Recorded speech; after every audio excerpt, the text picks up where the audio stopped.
உயர்ந்தவர், உமக்கு மேல் ஒருவரும் இல்லையே. எல்லோருக்கும் மேலாக உயர்ந்தவர், உமக்கு மேல் ஒருவரும் இல்லையே.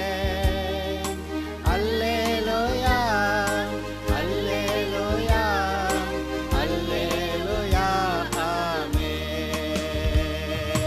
அல்லேலூயா அல்லேலூயா அல்லேலூயா ஆமென்.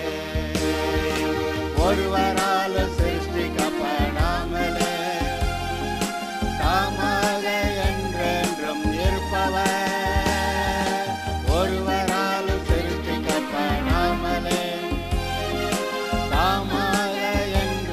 இப்போதும் கூட 2 ராஜாக்கள் 2வது அதிகாரத்தில் ஒரு சில வசனங்களை நாம் படிப்போமாக. முதலாவது நான் வாசிக்கிறேன். 2 ராஜாக்கள் 2வது அதிகாரம் 18 முதல். எரிகோவிலிருந்த அவனிடத்திற்கு திரும்பி வந்தபோது அவன் இவர்களை பார்த்து, போக வேண்டாம் என்று நான் உங்களுக்கு சொல்லவில்லையா என்றான். எலியாவை தேடி நாங்கள் போகிறோம் என்று தீர்க்கதரிசி புத்திரர்கள்லாம் சொல்லும்போது, இல்லை வேண்டான்னு சொல்லி பார்த்தான். ஆனால் இவர்கள் நாம் போய் தேடுறோம் என்று சொன்னார்கள். சரி போங்கன்னு விட்டுட்டு, சலித்து போக மட்டும் கேட்டபடியால் போங்கன்னு விட்டுட்டான். இப்பொழுது அவர்கள் திரும்பி வந்து எலியாவை காணவில்லை என்று சொல்லுகிறார்கள். நான் தான் போக வேண்டான்னு சொன்னேன்ல, அப்படி சொல்கிறான். சரி, இப்பொழுது அந்த ஒரு நடக்கப் போகிற ஒரு அதிசயத்தை பாருங்கள். பின்பு அந்த பட்டணத்தின் மனுஷர் எலிசாவை நோக்கி, இதோ எங்கள் ஆண்டவன் காண்கிறபடி இந்த பட்டணம் குடியிருப்புக்கு நல்லது, தண்ணீரோ கெட்டது, நிலமும் பாழ் என்றார்கள். பாருங்க, நல்ல பட்டணமா, தண்ணீர் கெட்டது, நிலமும் பாழ். குடியிருக்கிறதுக்கு நல்ல இடம், ஆனால் தண்ணீர் கெட்டது, நிலமும் பாழ் என்றார்கள். அப்பொழுது அவன் ஒரு புது தோண்டியை எடுத்து அதில் உப்பு போட்டு கொண்டு வாருங்கள் என்றான். அதை அவனிடத்தில் கொண்டு வந்தபோது அவன் நீரூற்றண்டைக்கு போய் உப்பை அதில் போட்டு, இந்த தண்ணீரை ஆரோக்கியமாக்கினேன், இனி இதனால் சாவும் வராது, நிலப்பாழும் இராது என்று கர்த்தர் சொல்லுகிறார் என்றான். எலிசா சொன்ன வார்த்தையின்படியே அந்த தண்ணீர் இந்நாள் வரைக்கும் இருக்கிறபடி ஆரோக்கியமாயிற்று. இது நடந்த இடம் எங்கே? எரிகோ. இந்த எலிசா எப்படி அங்கே வந்தான்? எலியா எடுத்துக்கொள்ளப்பட போகிற போது அவன் கில்காலிலேருந்து கர்த்தரனை பெத்தேலுக்கு போக சொல்கிறாரு. அப்புறம் அங்கேருந்து எரிகோவுக்கு போக சொல்கிறாரு, அங்கேருந்து யோர்தானுக்கு போக சொல்கிறாருன்னு சொன்னபோது அவனோட கூட எலிசாவும் வருகிறான். யோர்தானை தாண்டி போனார்கள். அங்கே கர்த்தர் எலியாவை ஒரு சுழல் காட்டில் எடுத்துக்கொண்டார். அப்பொழுது அவனிடத்திலிருந்து விழுந்த அந்த சால்வையை எடுத்து முறுக்கி யோர்தானை அடித்து யோர்தான் பிளந்தது. அவன் இக்கரைப்பட்டான்.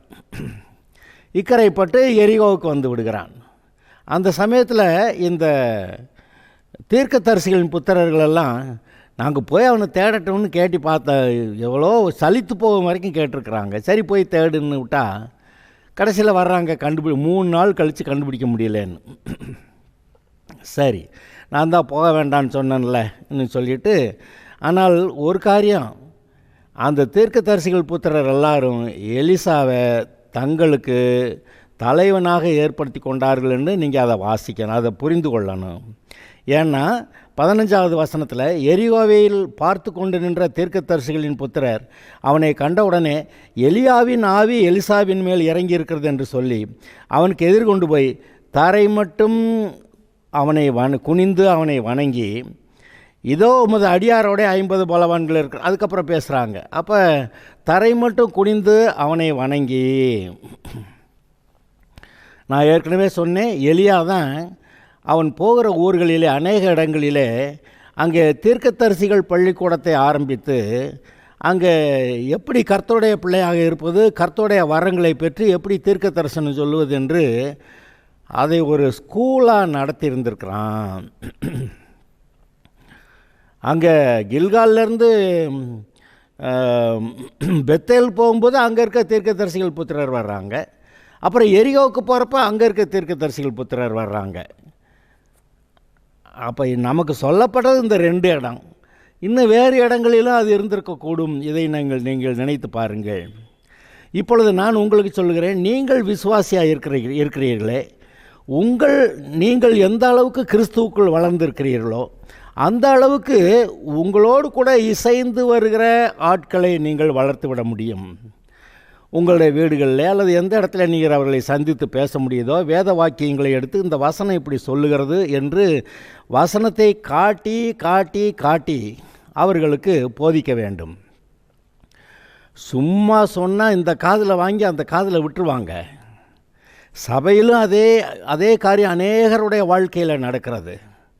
நான் பொதுவாக பைபிள் நல்லா படிச்சிருக்காங்கங்கிறதுனால ஓரளவுக்கு வசனத்தை எடுத்து காட்டாமே நான் சொல்லிட்டு போவேன். கதை அங்கே அவ்வளோ நன்றாக வரும்.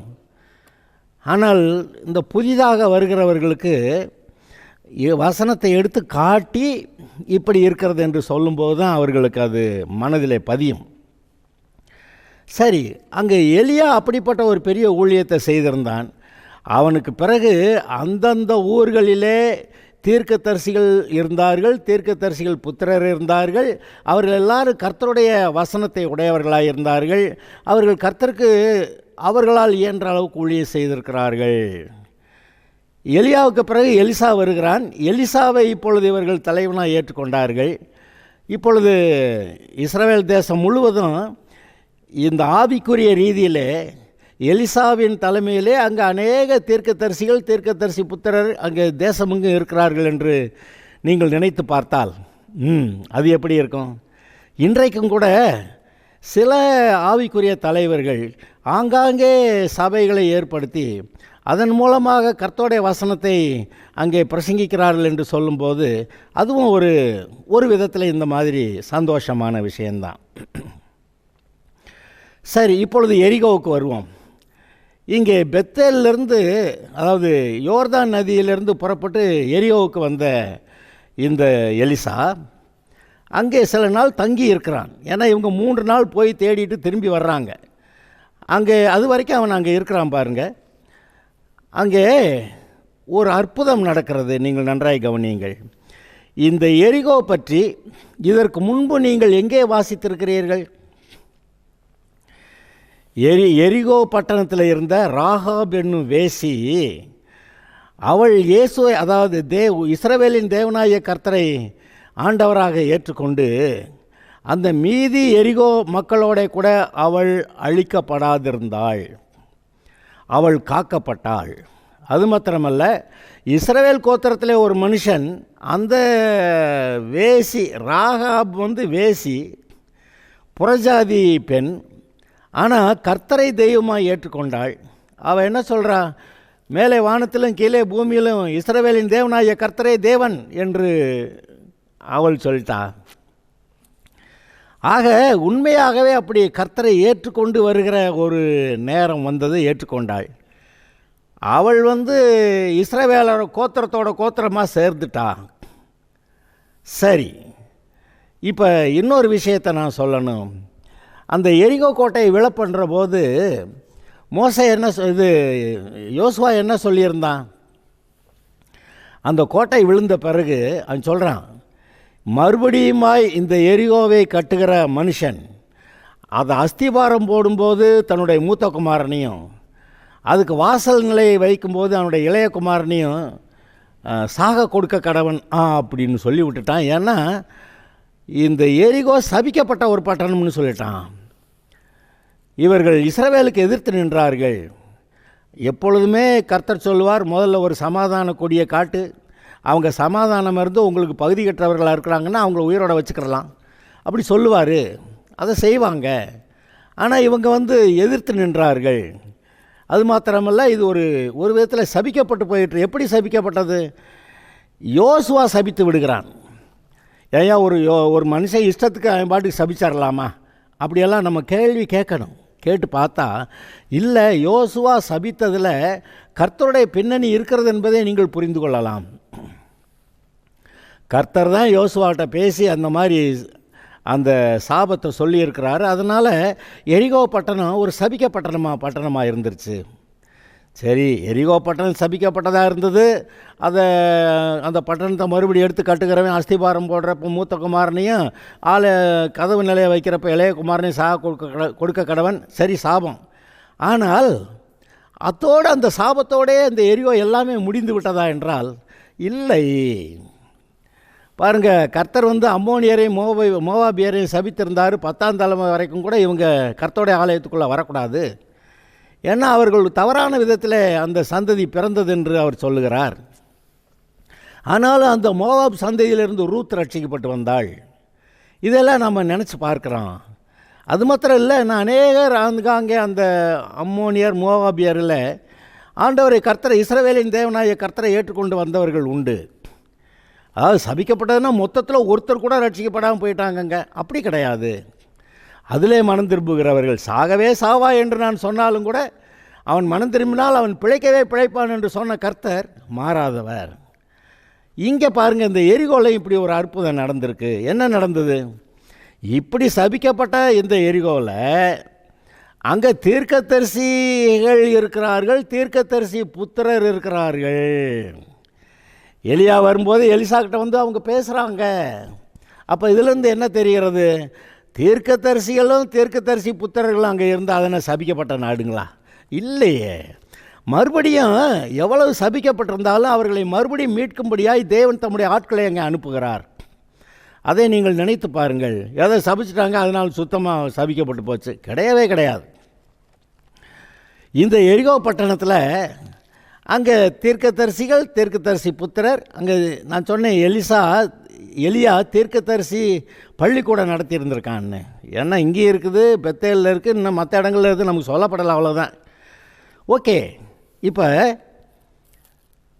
இந்த ஊரில் எலிசா 2-3 நாள் தங்கி இருக்கிறான். என்ன நடந்ததுன்னு நினைக்கிறீங்க? அந்த பட்டணத்து மனுஷர் எலிசா கிட்ட வர்றாங்க.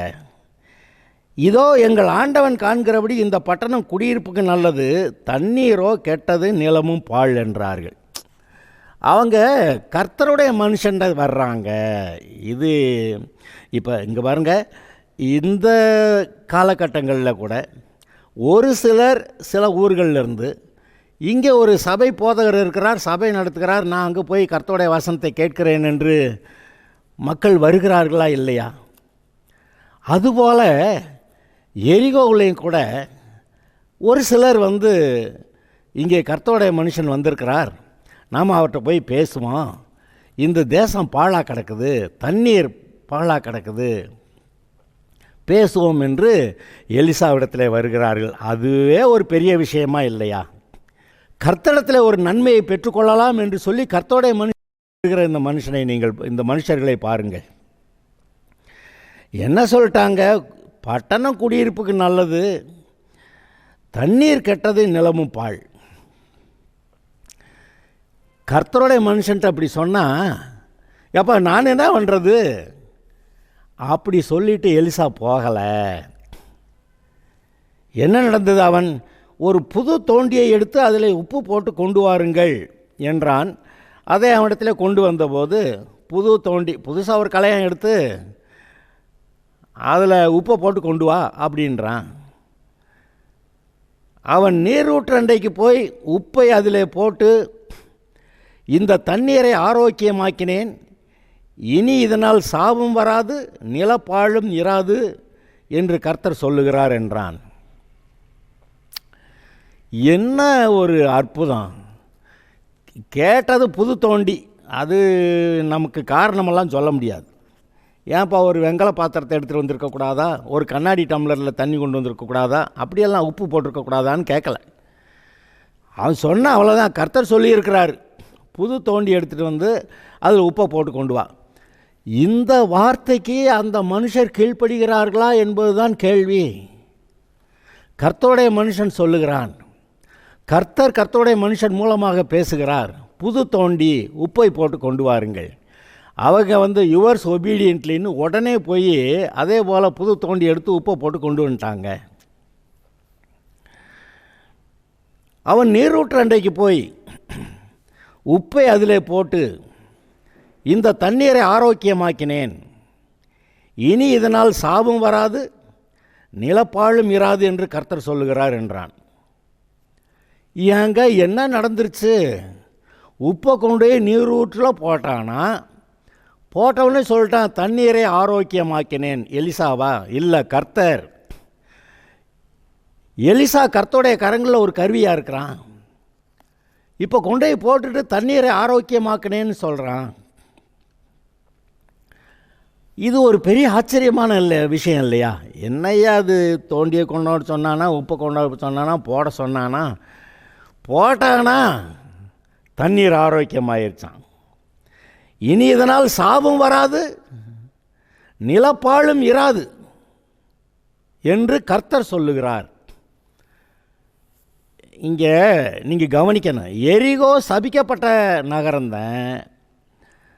அதிலிருந்து ராகாப் வேசி மட்டும் தப்பினாள். அவள் இஸ்ரவேலராக அவள் கலந்துட்டா. இந்த ஜனங்கள் அப்படியே கர்த்தர் விட்டாரான்னு கேட்டால், அங்கே கர்த்தர் தீர்க்கதரிசிகள் பள்ளிக்கூடத்தை ஏற்படுத்தி தீர்க்கதரிசிகள் புத்திரெல்லாம் தீர்க்க தரிசனம் சொல்லுகிறவர்களாய் வருகிறார்கள். அப்போ அந்த ஊரில் சுவிசேஷம் அறிவிக்கிற ஆட்களை கர்த்தர் வச்சுருந்துருக்கிறாரு. அங்கே ஒரு கூட்டம் ரட்சிக்கப்பட்டு வருது. இப்போ இன்றைக்கி ஒரு கூட்டம் ஜனம் எலிசாக்கிட்ட வருது இல்லை. அப்படியானா அந்த ஊரில் கொஞ்சம் பேர் ரட்சிக்கப்பட்டிருக்கிறாங்க. அவங்க கேட்குறாங்க, ஐயா இடம் நல்ல இடம் தான் ஐயா, ஆனால் தண்ணீர் கெட்டது, நிலமும் பாழ். கர்த்தர் வர்றாரு, என்னமோ சொல்கிறாரு, தோண்டி எடுத்துட்டா உப்பை போட்டு வா, கொண்டு போட்டாச்சு, தண்ணீர் ஆரோக்கியமாயிற்று. இப்பொழுது நம்முடைய மத்தியிலே கூட ஒரு சிலர் ஒரு குறிப்பிட்ட சில சாபங்களில் இருக்கலாம். அந்த சாபத்தில் கிடக்கிற அதோடு அவுட்டுங்க. அவன் அப்படியெல்லாம் கிடையாது. அவர்கள் கர்த்தரிடத்தில் திரும்புவார்களானால் சாபங்களை ஆசீர்வாதமாய் மாற்றுகிற ஒருவர் இருக்கிறார். பாருங்க, இஸ்ரவேலரை சபிக்க சொல்லி பாலாக்குங்கிற மோவாபின் ராஜா பிலேயாமுக்கு கூலி பொருத்தி கூட்டிகிட்டு போகிறான். ஆக அங்கே சபிக்கிறது கூட்டி போகிறான். கர்த்தர் என்ன பண்ணி விட்டார்? அந்த சாபங்களை ஆசீர்வாதமாக மாற்றி விட்டார். சபிக்க சொல்லி அவன் சொல்கிறான், பிலேயாம்கிட்ட கர்த்தர் பேசி அவங்களை ஆசீர்வதிச்சுப்படு இஸ்ரவேலரை அப்படின்னு சொல்லிவிட்டார். அவன் ஆசீர்வதிச்சுப்பட்டான். ஒரு தடவை, 2 தடவை, 3 தடவை, 3ஆவது தடவை நிமித்தங்க பார்க்க கூட போகலை, ஆசீர்வதிச்சுப்பட்டான். ஆக கர்த்தர் வரும்போது ஆசீர்வாதம் வருகிறது, இவர்கள் கர்த்தரை விட்டு போகும்போது சாபம் வருகிறது. அப்படி எரிகோ மக்கள் சாபத்திலே வாழ்ந்தார்கள். ஆனால் ஒரு நாளிலே கர்த்தர் வருகிறார். மறுபடியும் யோசுவா சபித்தாங்க. அந்த சாபத்திலே அவங்க கிடந்திருப்பாங்கன்னு நம்ம நினைக்கிறோம். ஆனால் நடந்தது என்ன? ஒரு கூட்டம் ரட்சிக்கப்பட்டது. கர்த்தர் அங்கே போய் ஒவ்வொருத்தட்டையாக சொல்லி நீ ரட்சிக்கப்படு என்று சொல்லி தேவன் தம்மை வெளிப்படுத்தி இருக்கிறார். அதனால் அங்கே ஒரு கூட்டம் ரட்சிக்கப்பட்டது. கர்த்தர் என்ன பண்ணிட்டார்? இப்போ தண்ணீரை ஆரோக்கியமாக்கி நிலப்பாழும் இருக்காதுன்னு சொல்லி, இந்த தண்ணீர்னால் ஒரு சாபம் வராதுன்னு சொல்லி அந்த பட்டணத்தை கர்த்தர் ஆசீர்வதித்து விட்டார். அந்த பட்டணத்துக்கு பேரிட்ச மரங்களின் பட்டணம் என்று பெயர். அது சொல்லுவாங்க, உலகத்திலேயே முதல்ல ரொம்ப ஆதி காலத்துக்கு முன்னாடி ஆரம்ப காலங்களில் இருந்த பட்டணம் இந்த எரிகோ தான் அப்படின்னு சொல்லுவாங்க. ஆனால் பைபிளில் நம்முடைய பைபிள் வரலாற்று காரியங்களை பார்க்கும்போது அது எப்படிப்பட்டது என்று நாம் நிதானித்து கொள்ளலாம். இப்போவும் கூட நீங்கள் அங்கே போனீங்கன்னா அந்த எரிகோ பட்டணத்து உள்ள ஒரு நீரூற்று இருக்கிறது. அதை ஏதோ ஒரு விதமாக கட்டி ஒரு இந்த பானையில் தண்ணி பிடிக்கிறதுக்கு வச்சுருப்பாங்கல்ல, ஒரு தண்ணீர் குடிக்க அல்லது தண்ணீர் பிடிக்க ஒரு பானையில் தண்ணி பிடிக்க, அது மாதிரி ஒரு டேப் போட்டு அந்த இடத்துல அந்த டேப்லேருந்து தண்ணீர் ஊற்றிக்கொண்டே இருக்கிறது. அந்த எரிகோ பட்டணத்துக்கு அந்த நீரூற்று அப்படி டேப்பில் போட்டு வச்சுருக்கிறாங்க, வந்து கொண்டே இருக்கிறது. அதை எலிசாவின் நீரூற்று என்று அதற்கு பெயர் வைத்திருக்கிறார்கள். ஏன்னா எலிசா தான் போய் அதை தண்ணீரை ஆரோக்கியமாக்கினான். ஆக அதற்கு பிறகு அந்த எரிகோ பட்டணத்தில் கர்த்தருடைய ஜனங்களும் இருந்திருக்கிறார்கள். அந்த எரிகோ பட்டணத்துக்கு கிழக்க தான் அந்த சவக்கடல் அல்லது உப்பு கடல் அங்கே இருக்கிறது. அந்த எரிகோ பட்டணமே ஒரு கடல் மட்டத்தை விட பள்ளத்தில் தான் இருக்குது. அதை விட இன்னும் பள்ளத்தில் அந்த உப்பு கடல் இருக்கிறது. 1330 அடி, 1300 அடின்னு வச்சுக்கிறோமே, அவ்வளவு கடல் மட்டத்திலேருந்து பள்ளத்தில் இருக்கக்கூடிய ஒரு பகுதி அது. அது இந்த ரிஃப்ட் வேலின்னு சொல்லி இஸ்ரவேல் தேசத்திலிருந்து ஆப்பிரிக்கா வழியாக போகக்கூடிய ஒரு பெரிய, அதாவது பூமி மடிந்து உள்ளே இறங்கிய ஒரு தோற்றம் அங்கே நீங்கள் பார்க்கலாம். நீங்கள் பைபிளில் வாசிங்கன்னா கோராக, அபிராம், தார்த்தானெல்லாம் மோசைக்கு விரோதமாக பேசின போது அந்த பூமி பிளந்து அங்கே கோராக, அபிராம், தார்த்தானெல்லாம் அவங்களும் அவங்களோட குடும்பமும் அவருடைய ஆடு மாடுகள் எல்லாம் அந்த பூமியில் மண்ணுக்குள்ளே போனார்கள் என்று வாசிக்கிறீர்கள். நான் சமயத்தில் நினைப்பேன், அந்த மாதிரி பூமி பிளந்து இந்த ஆட்கள் உள்ளே போகிறதுக்காக கர்த்தர் செஞ்ச ஏற்பாடு தான். இந்த மற்ற பகுதிகளை விட இந்த பகுதி மாத்திரம் பூமியில் கடல் மட்டத்தை விட மிகவும் ஆழமாய் 1300 அடிக்குன்னு பாருங்கள் எப்படி. அப்போ அந்த உப்பு கடல் 1300 அடிக்கு மேலே அது வந்து கடல் மட்டத்திலேருந்து பள்ளத்தில் இருக்குன்னா, அங்கேருந்து தண்ணி வேறு எங்கே போகும்? எங்கேயும் போக முடியாது, ஆவியாகிறது மட்டும்தான். அதுவும் கூட அந்த தான் பகுதியிலிருந்து கலிலேயாவுக்கு யோர்தான் நதியிலே தண்ணீர் வந்து, யோர்தானிலிருந்து அந்த கலிலேயா கடலிலிருந்து கடலிலிருந்து புறப்பட்டு வருகிற தண்ணீர் யோர்தான் நதி வழியாக வந்து இந்த உப்பு கடலில் விழுகணும். அதுதான் தண்ணீர் சப்ளையே. ஆனால் அதுவும் மிகவும் கொஞ்சமாகிவிட்டது என்ற நிலைமையில் அந்த உப்பு கடலும் வற்றி கொண்டே போகிறது. அதனுடைய உப்பு அதிகமாக இருக்கிறபடியாலே மனிதர்கள் அதில் மூழ்க முடியாது, அதில் மிதந்து கொண்டிருப்பார்கள். சரி, அதெல்லாம் வேடிக்கை பார்க்கறதுக்கு அநேக காரியங்கள் இருக்கலாம். ஆனால் அதன் அருகே இருந்த எரிகோ பட்டணம் மறுபடியும் கர்த்தரால் ஆசீர்வதிக்கப்பட்டதாக இருந்தது. அங்கே கர்த்தர் வந்து எந்த ஜனத்தையும் நீ எனக்கு வேண்டாம் என்று தள்ளிவிடவில்லை. இதை நீங்கள் நினைத்து பாருங்கள். எந்த ஜனத்தையும் கர்த்தர் வேண்டாம் என்று தள்ளிவிடவில்லை. இன்னொரு விஷயத்தை ஆச்சரியமாக பார்த்தீங்கன்னா, ஒரு கதை சொல்கிறார். தகப்பன் வந்து தன்னுடைய மூத்த குமாரனை பார்த்து, நீ போய் இந்த தோட்டத்தில் வேலை செய்யணும் அப்படி சொன்னாராம். அவன் போக மாட்டேன்னானா, அப்புறமேல் மனஸ்தாப்பட்டு போனானா. ஆனால் இளைய குமாரன்ட்ட போய் நீ போய் அந்த தோட்டத்தில் வேலை செய்யணுன்னா போகிறேன்ட்டு போக மாட்டேன், போகாமல் இருந்துட்டானா. இதில் யார் கர்த்தருடைய சித்தத்தை செய்ததுன்னு கேட்டால் மூத்தவன்னு சொல்லுவாங்க. அது எங்கே இருக்குது? மத்தேயு 21வது அதிகாரத்தில் 28வது வசனத்திலிருந்து வாசிக்கிறேன். ஆயினும் உங்களுக்கு எப்படி தோன்றுகிறது? ஒரு மனுஷனுக்கு 2 குமாரர் இருந்தார்கள். மூத்தவனிடத்தில் அவன் வந்து, மகனே நீ போய் இன்றைக்கு திராட்சை தோட்டத்தில் வேலை செய் என்றான். அதற்கு அவன் மாட்டேன் என்றான். பிறகு ஆயிலும் அவன் பின்பு மனஸ்தாபப்பட்டு போனான். இளையவனிடத்திலும் வந்து அப்படியே சொன்னான். அதற்கு அவன் போகிறேன் ஐயா என்று சொல்லியும் போகவில்லை. இவ்விருவரில் எவன் தகப்பனுடைய சித்தத்தின்படி செய்தவன் என்று கேட்டார். அதற்கு அவர் மூத்தவன் தான் என்றார்கள். அப்படி சொல்லிவிட்டு அடுத்து என்ன சொல்கிறாரு? அப்பொழுது இயேசு அவர்களை நோக்கி, ஆயக்காரரும் வேசிகளும் உங்களுக்கு முன்னே தேவனுடைய ராஜ்யத்தில் பிரவேசிக்கிறார்கள் என்று மெய்யாகவே உங்களுக்கு சொல்கிறேன்ட்டார். அது என்னது ஆயக்காரர்களும் வேசிகளும்? அதாவது ஆயக்காரர்களும் வேசிகளும் கர்த்தருடைய சித்தத்தை செய்து ரட்சிக்கப்பட்டுறாங்க.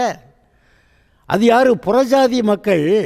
ஆதாமுடைய காலத்திலிருந்து, அப்புறம் அந்த நோவா காலத்திலிருந்து ஷெம் காம் யாப்பேத் வந்தது, அந்த காலங்களிலிருந்து கர்த்தரை தெய்வமாய் கொண்டிராத அந்த ஜனம், ஆபிரகாமின் சந்ததியில் ஈசாக்கு வம்சவழியில் வர்றதெல்லாம் தேவனுடைய ஜனம், மீதி எல்லாம் புறஜாதிகள். அந்த புறஜாதிகளை தான் கர்த்தர் வந்து மூத்தவன்னு சொல்லிட்டாரு. அதில் ஆயக்காரன், வேசிகள் அதெல்லாம் இருக்குது. இந்த இஸ்ரவேல் ஜனங்களை பார்த்தா இவங்க அடங்க மாட்டேங்கிறாங்க, கடின இருதயம் உள்ளவர்களாக இருக்காங்க. போகிறேன்னு சொல்லிட்டு போக மாட்டேங்கிறாங்க. அவங்களாவது போக மாட்டேன்னு சொல்லிட்டு மனஸ்தாபப்பட்டு போகிறேன்றாங்களாம். அப்படி ஒரு கதை சொல்கிறார். எது? புறஜாதி மக்கள் இயேசுவை ஆண்டவராக ஏற்றுக்கொண்டு கர்த்தரை விசுவாசித்து ரட்சிக்கப்படுகிறார்கள். அதனால் அந்த புறஜாதி மக்களாக இருந்த ஆயக்காரர்களும் வேசிகளும் உங்களுக்கு முன்னாடி ரட்சிக்கப்பட்டு பரலோக ராஜ்யத்துக்கு போகிறாங்க அப்படின்னு கர்த்தர் யூதர்கள்ட்ட பேசுகிறாரு. சரி, இது எல்லாம் எரிகோவுக்கும் அப்ளை ஆகிறது. இஸ்ரவேல் ஜனங்கள் ரட்சிக்கப்பட மாட்டேன் என்று சொல்லி கொண்டு இயேசுவே சிலுவையில் அறைந்த போது, இங்கே எரிகோவில் இருக்கக்கூடிய ஒரு சிலர் ரட்சிக்கப்படுகிறார்கள் என்றால் அது எவ்வளவு சந்தோஷம். அந்த எலிசாவுடைய காலத்திலேயே ஒரு கூட்டம் எரியோவிலிருந்து இயேசு, அதாவது கர்த்தரை தெய்வமாய், இஸ்ரவேலின் தேவனாகிய கர்த்தரை தெய்வமாய் ஏற்றுக்கொண்டு வந்திருந்திருக்கிறார்கள்.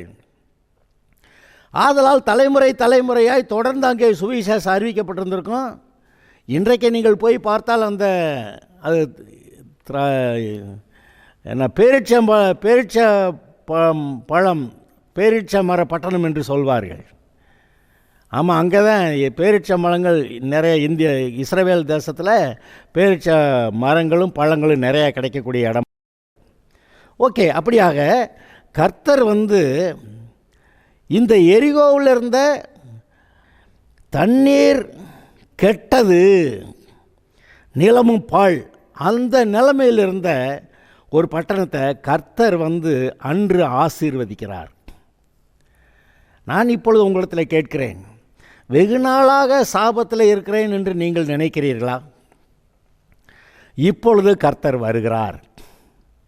நீங்கள் கர்த்தர்கிட்ட பேசுங்க. கர்த்தாவே, வெகு காலம் நான் சாபத்தில் இருந்துட்டேன் ஆண்டவரே, நிலைமை ரொம்ப மோசம், இதுக்கு மேலே வாழ முடியலை, நீர் எனக்கு உதவி செய்யணும் என்று சொல்லி நீங்கள் கர்த்தரிடத்தில் பேசுங்கள். சபிக்கப்பட்ட எரிகோவை எப்படி கர்த்தர் ஆசீர்வதித்து அங்கே தண்ணீரை ஆரோக்கியமாக்கி அந்த நிலப்பாழு இருந்ததை அதையும் கூட சரி பண்ணி மக்கள் வாழ்வதற்கு நல்ல ஒரு இடமாக ஆக்கி கொடுத்தாரோ, அதுபோல் இன்று கர்த்தரிடத்தில் கேட்கிற உங்களுடைய ஜெபத்தை கர்த்தர் கேட்டு உங்களுக்கு ஆசீர்வாதத்தை கட்டளையிடுவார். நான் உறுதியாக சொல்கிறேங்க, கர்த்தரிடத்தில் வருகிற ஒருவர் வெறுமையாய் திரும்பி போகிறதில்லை. விருதாவாய் என்னை தேடுங்கள் என்று நான் யாக்கோபின் சந்ததிக்கு சொன்னதில்லை என்று சொல்லுகிறார். அது என்கிட்ட வாங்க, ஆனால் ஒன்றும் கிடைக்காது அப்படி சொல்லலை. என்கிட்ட வந்தால் என்னமோ கிடைக்கும். இன்று அவரிடத்தில் வாருங்கள், அவரிடத்தில் பேசுங்கள். அங்கே பாழான அந்த அந்த தண்ணீர் கெட்டதுன்னு இருக்கே, அது ஆரோக்கியமாக்கப்படும். உங்களுடைய வாழ்க்கை ஆரோக்கியமாக்கப்படும். கர்த்தர் வருகிறார்.